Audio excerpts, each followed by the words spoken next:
The National Weather Service has issued Tornado Watch number 576, effective until 6 a.m. Central Standard Time Wednesday. This watch includes the following counties in Alabama: Butler, Conecuh, Crenshaw, Lowndes, Montgomery, and Pike.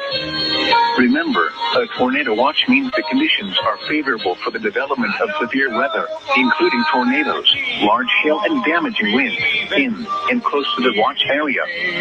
While severe weather may not be imminent, persons should remain alert for rapidly changing weather conditions and listen for later statements and possible warnings.